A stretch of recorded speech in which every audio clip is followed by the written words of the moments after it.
Alors le Victron Connect, je vous ai dit que a priori vous n'aurez pas vraiment à l'utiliser, mais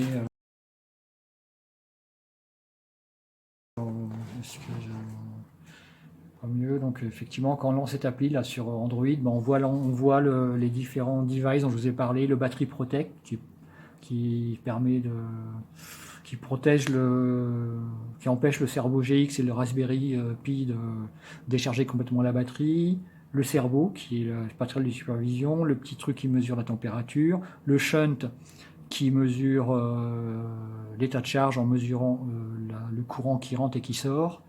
Et puis là, l'élément principal, le chargeur solaire.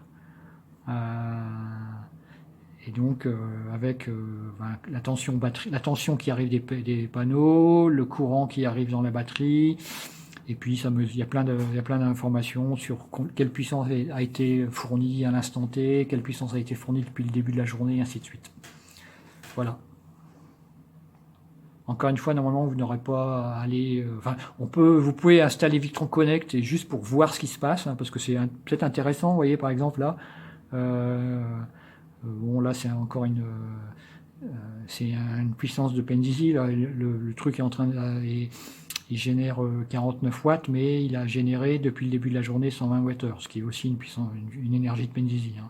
Mais ce truc-là, enfin, c'est pas uniquement de la configuration, il y a pas mal de paramètres de fonctionnement, il y a même des statistiques assez intéressantes hein, auxquelles on a accès à travers cette application Victron Connect. Quand je vous dis, vous n'avez pas besoin de le regarder, c'est intéressant, mais c'est une application qui permet de voir un élément. Donc si vous voulez voir ce qui se passe vraiment dans le chargeur, vous allez à travers Victron Connect, vous cliquez sur chargeur et là vous aurez pas mal de statistiques.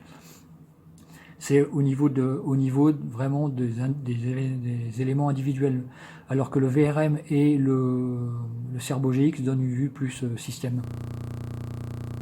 Alors un petit Victron Connect pour la route. Donc si je vais là, donc là c'est l'application Victron Connect.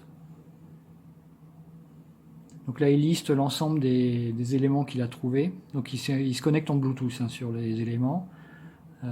Donc j'ai bien batterie protect, le Cerveau, température de batterie, le shunt et le chargeur. Donc si je vais dans le chargeur, donc il se connecte en Bluetooth. Alors là je suis un petit peu loin, mais je pense que ça va fonctionner. Et là, vous voyez, fin de journée, on est en train de générer 73 watts. Donc les panneaux ils génèrent 70 volts 1 ampère, donc ça fait bien 70 watts, et c'est converti en 26,5 volts de 3 ampères. Donc une batterie, quand on dit une batterie de 24 volts, elle se charge au-delà de 24 volts, hein, elle se charge à 26 volts. Hein. Donc ça c'est la tension ampérage du côté panneau, ça c'est tension ampérage du côté